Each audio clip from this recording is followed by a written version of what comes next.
Morning.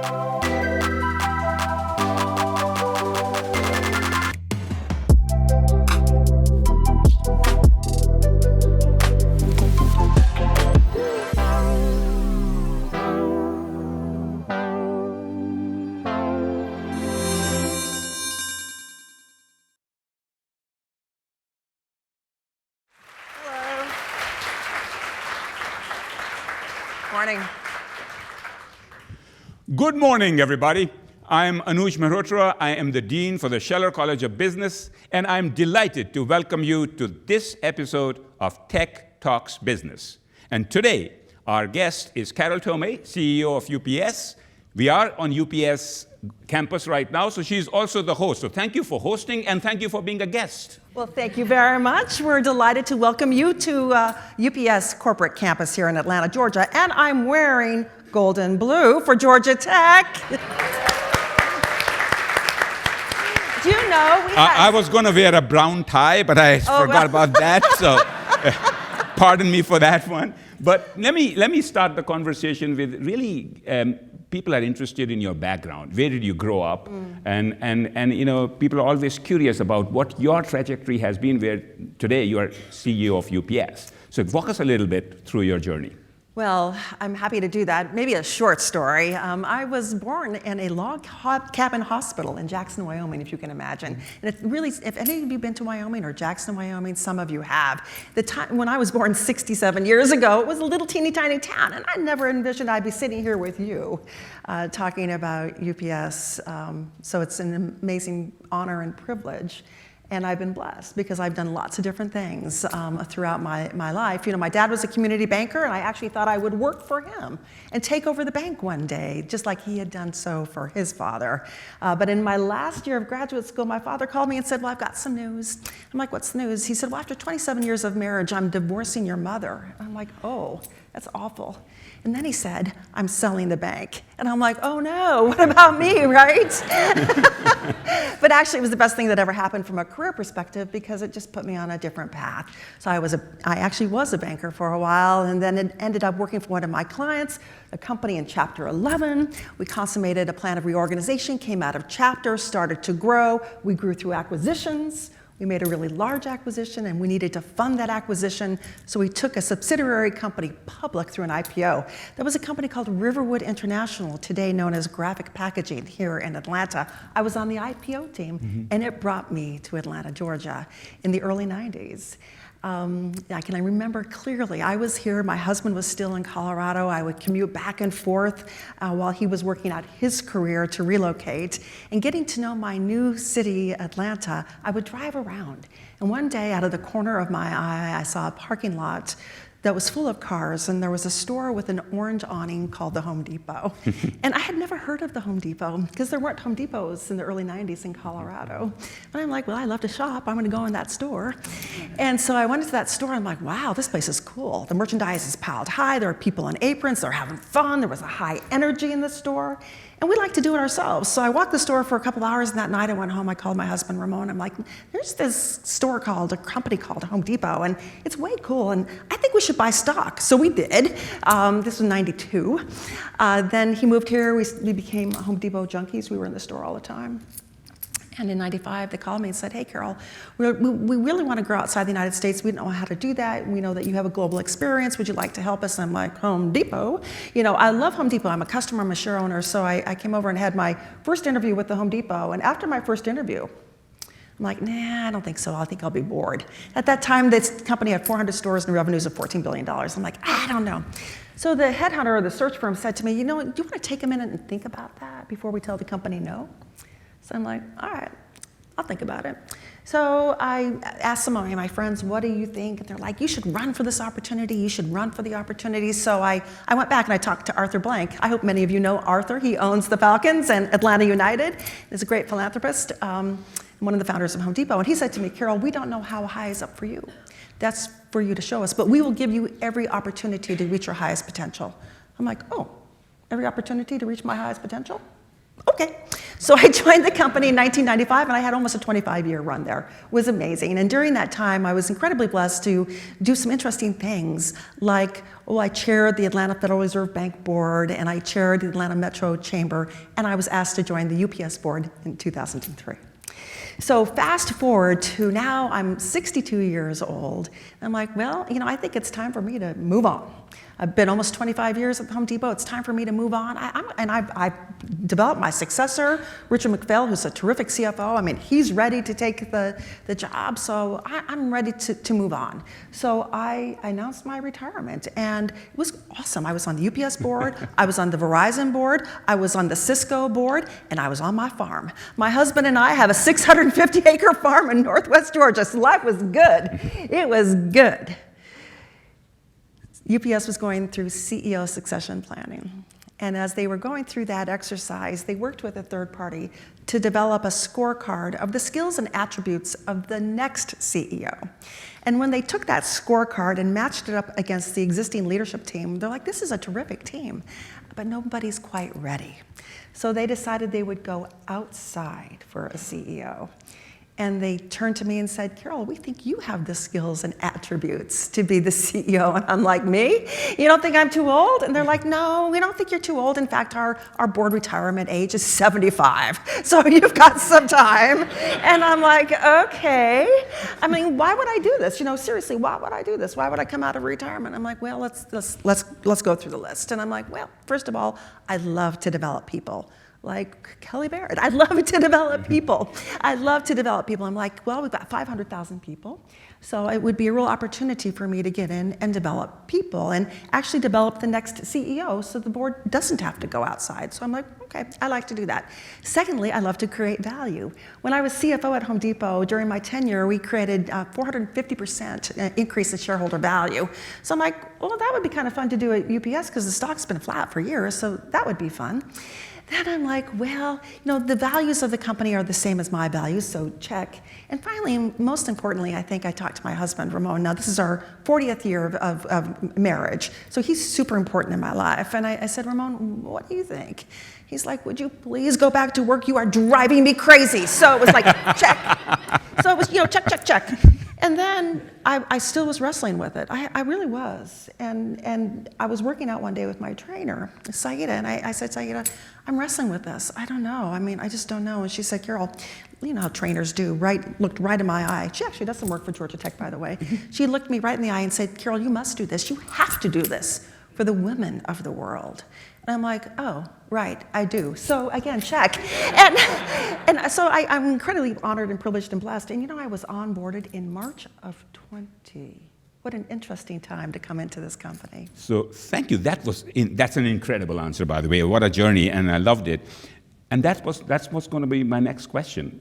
It's one thing to take on a new initiative like this and be a CEO of UPS out of retirement, as you point out. It's another thing to be doing it in March of 2020. Yeah. So tell me a little bit about how that was and what kind of challenges, in addition to the normal challenges of being in a new company that come with it, and what was your mindset like? Yeah, so I think, early days, none of us really understood what COVID was, right? We thought maybe this is a virus contained in China. We didn't really know what was happening.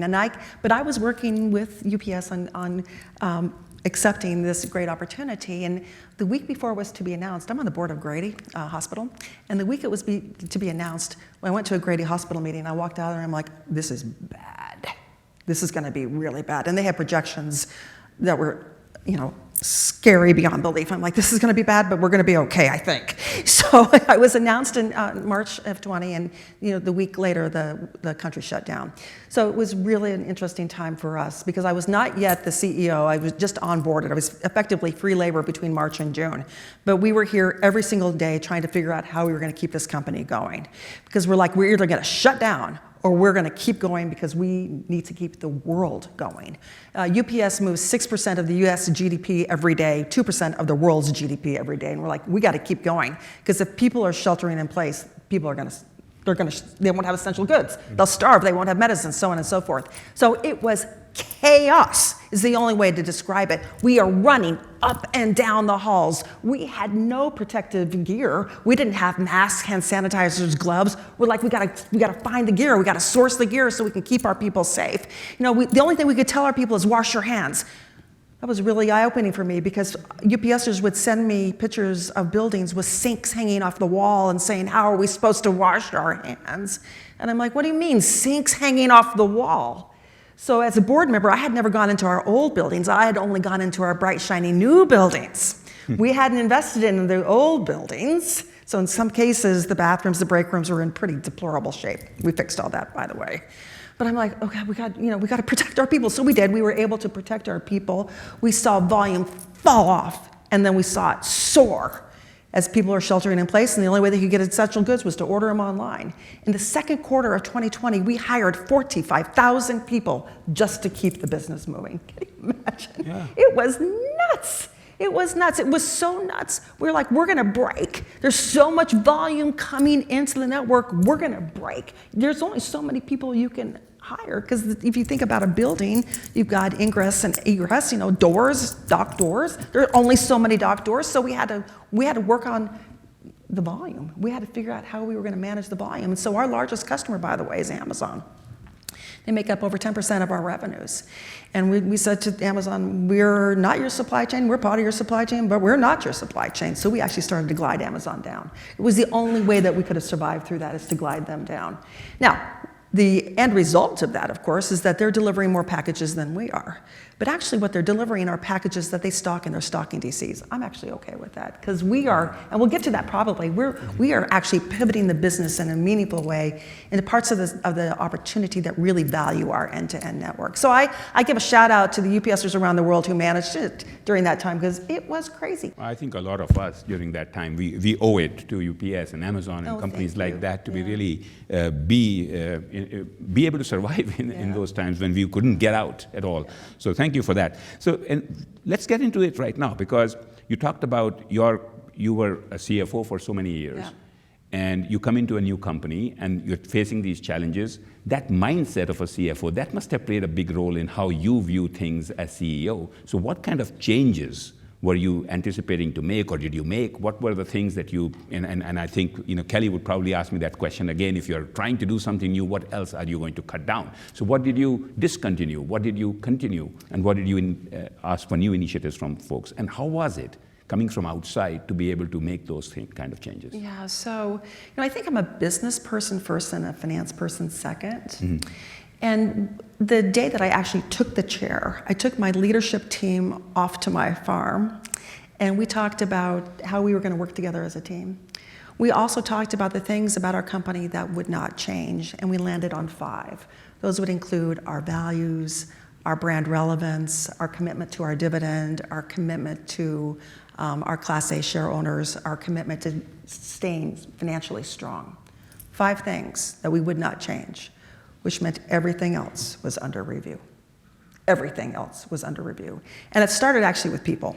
So I'm like, do we measure employee satisfaction? It didn't start with the numbers. It started with people. I'm like, do we measure employee satisfaction? Yes, we do. I'm like, well, how do we measure it? Well, we take a survey and we roll it all up into a likelihood to recommend score. How likely are you to recommend UPS as a place to work? I'm like, well, what's the score? They're like, well, 51%. I'm like, 51%? That means 49% of us wouldn't recommend us as a place to work? What are we doing about it?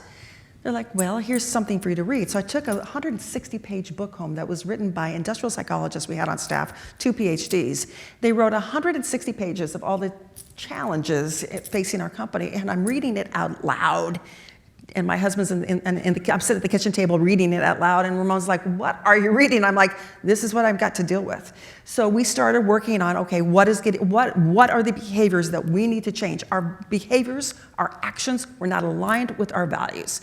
And some of it was just respect, really respect. Mm-hmm. How you coach people through difficult situations. We tended to yell. I observed it. We tended to yell rather than coaching through it. I'm like, this can all change. And we also talked about bringing your real, genuine, authentic self to work. And that was a big change for us. We were and still are, a very prideful company in terms of our appearance as part of our brand promise. But we were very restrictive folks from a authenticity perspective. For example, if you were African American, you could not have a braid, a twist, a fro. You could not have natural hair. If you were a male, you could not have facial hair. And our tattoos were more restrictive than the US Army. Wow. So we're like, we can change all that. It's not going to cost us a dime. We're going to encourage people to bring their real, genuine, authentic self to work. And we just started to show up differently.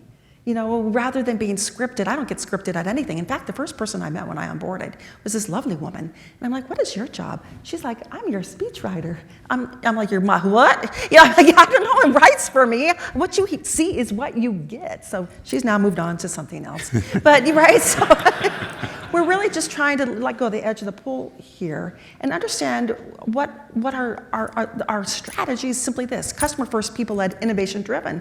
And if you're truly customer first, you're going to go all in on the customer experience. Mm-hmm. So for years, we're 117 years old. For years, we worked on initiatives that were really good for us, not necessarily good for the customer. Really good for us, mm-hmm. Not really good for the customer. I'll make this real for you. If you needed to make a claim, our on-time delivery is better than any other carrier. It's over 97%. But sometimes packages get damaged. They do. Hopefully it hasn't happened to you, and if it has, I apologize, and please let me know how I can take care of it. But if there is a claim, we used to make our customers sign a truth statement that they were telling us the truth. Is that customer friendly? No, it's not. It's not. It's terrible. It's saying we don't trust you, and we're going to make you sign a pledge to us that you're telling us. I thought it was only me that was signing all these things, no, not no, the rest of the people. Now I'm feeling better. No, so we just started. I can remember David Glass, who was the CEO of Walmart, that amazing company. The first time I met with him many years ago, I said, "How do you do it? How do you do it?" He said, "I just take out a yellow pad and I write down everything I have to do and I just start crossing it off the list." I'm like, all right, that's what we're going to do. We're going to get down a yellow pad, or maybe it's technology and maybe it's electronic pad these days. We're just going to cross it off the list. And we're going to focus on what's wildly important. We had so many initiatives underway, I couldn't keep up with them. I couldn't. So we said, all right, we're going to bring the leaders in a room and we're going to put every initiative up on the walls. So we had a room, not this large, but a large room, and we had every initiative up on the wall. Then I gave the leadership team some green dots and some red dots. I said, put the green dots on everything that we should continue and the red dots on those things that we should stop. All the green dots went up. Not a single red dot went up. So I'm like, all right, we're not leaving the room until you put the red dots up.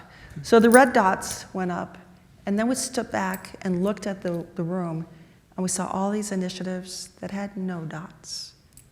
No dots, no green or red. I'm like, all those, whack. For sure the red, easy to whack, but everything else, whack. And it focused us down on what was wildly important. And it's made a big difference on our likelihood to recommend now is 65%. So we've moved it up, and our goal is 80.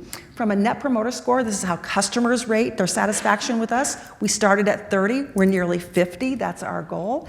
And from an innovation-driven perspective, we said we just want the highest return on capital in the industry, and we have it. So it's working. Well, congratulations. I've been taking mental notes, by the way, of all the things that you have been doing to try and see what I can emulate there at Tech. But really, you started by talking about taking this job because the values that you had for the company, they agreed with you. But it also seems like you have initiated certain values in the company.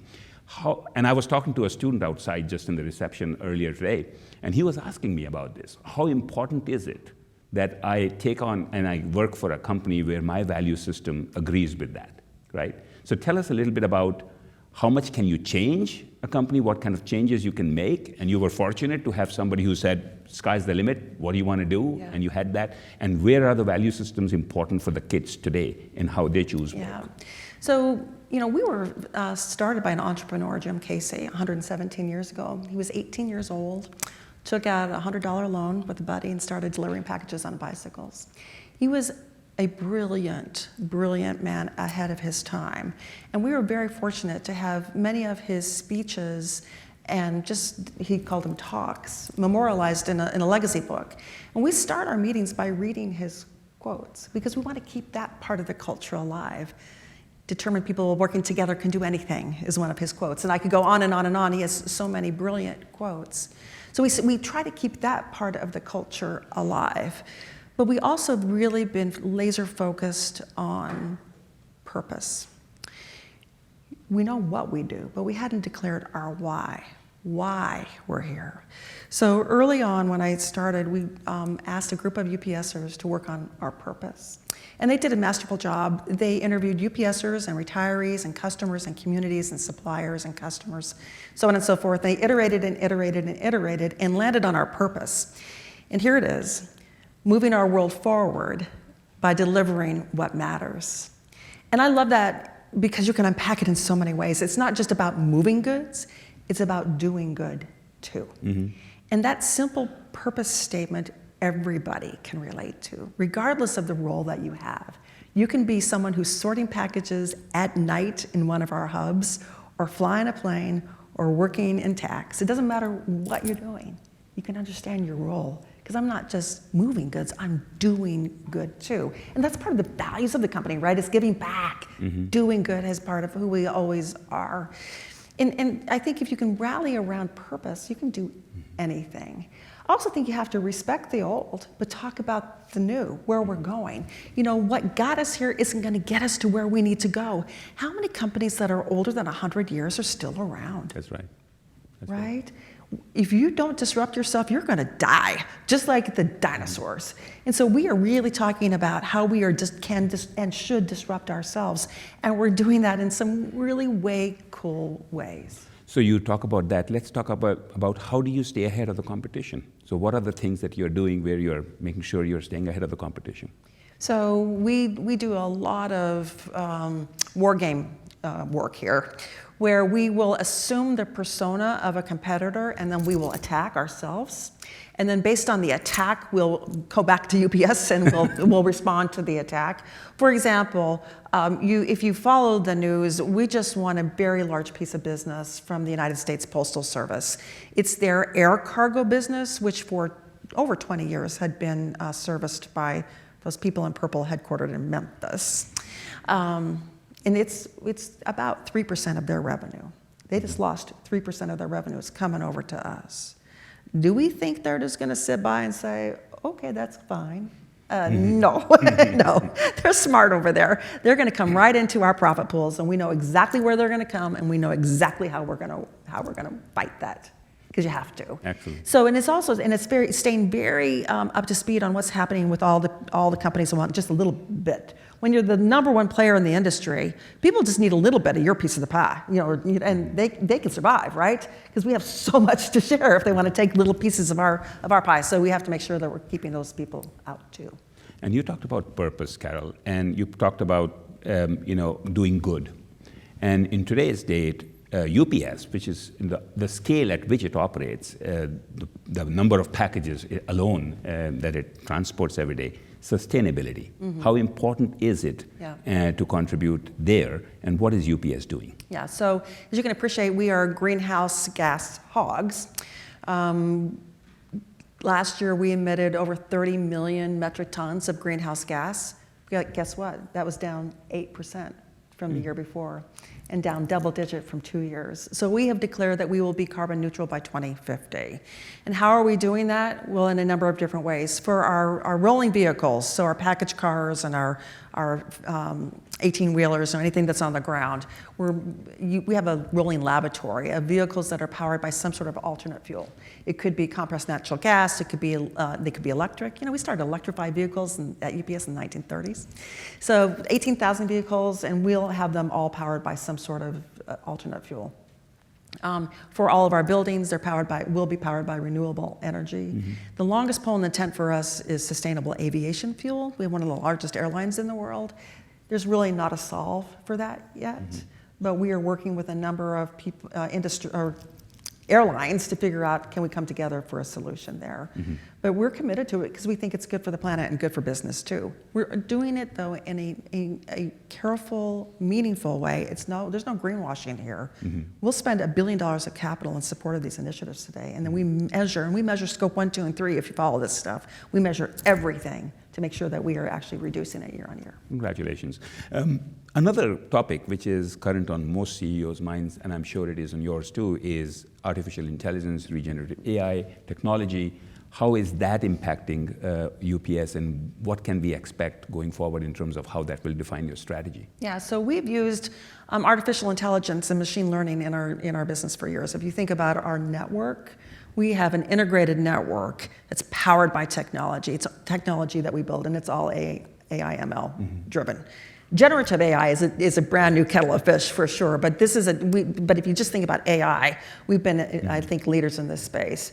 We also introduced a tool we call Deal Manager that we use for our salespeople that'll score a deal using artificial intelligence, and it learns, and it scores the deal so they don't have to go to our pricing committee to get approval.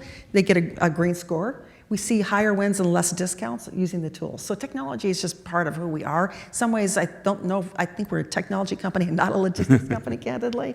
Generative AI is going to open up the world in a way that we just can only imagine. It's so doggone exciting. Think about this. We have nearly 10,000 people in our customer care centers around the world. They have to learn everything about global trade. They have to learn all of our products. They have to learn all the rules and restrictions of global trade. And they have to be able to speak multiple languages. How do you think we do? Not very well. I'm telling you, we're not very good at it. We're not very good at it. And I'm like, well, wait, the machine can learn all this and actually can converse with whomever is calling in their native language. This is just one little piece of our business that's going to be transformative. And we're putting it in now. We're starting now. So I'm like, wow. It gives us an opportunity for those people, many of whom are actually outsourced. They are provided by vendors. But for UPSers, if they say, well, this work is going away, we can upskill you. If you want to learn how to code, it's so much easy now with the Copilot, right? If you want to learn how, we'll teach you how to code, so your job will change. So I'm excited for our people because of the new technology, and I'm excited for our customers. It's going to be good. Great. So you started by actually mentioning that somebody also told you that you need to do this job for the women. Yeah. And there are lots of our students and our alums who are aspiring, who are women leaders, and not just for them, but in general, from the perspective of that, what is your advice on career development, especially if you're a woman? Well, I think for all of us, it's really important to bring your real, genuine, authentic self to work. It's really important. Don't try to assimilate. Don't try to be like anybody else. Be you, but be really, really good at what you do. You know, my favorite poet, Maya Angelou, said, "Don't make money your goal. Instead, do what you love and do it so well that people can't take their eyes off of you." I think that's great advice for everybody. For women, I think it's important to reflect on what Sheryl Sandberg said about leaning in. I don't know if you've read her book, Lean In. If you're leaning into your career, and I don't think anyone's going to debate that, you have to understand that you are leaning away from something. It's just gravity. You're leaning away from something. And you've got to be very, very clear with yourself what you're leaning away from. And very comfortable with what you're leaning away from. Because if you don't, you're going to have cognitive dissonance that's not going to be good, right? And we all should have happiness in our life. So you got to declare what you're leaning away from. You know, one thing I lean away from, and I'm lucky that my spouse supports this, is I hate to fly. I hate it, I hate it, I hate it. So that means vacations, around the world, trips that many of you probably long for. I'm like, no, I don't want to do any of that, which is great, because I've leaned away from that, and it frees up all the time that I might be using for that. I don't even have to worry about it, because I really don't like it. So I'm going to ask you a different question. You have seen so many leaders. You have been a leader yourself in this environment, and of course, you have mentioned at some point that vulnerability is a very important trait for a leader. Talk a little bit about that, please. Yeah, it's really important to show vulnerability in front of your teams, to give them the courage to admit when things aren't going well. It's hard to admit that, isn't it? None of us like that. But it's important to admit it, because if you raise your hand, you can get some help.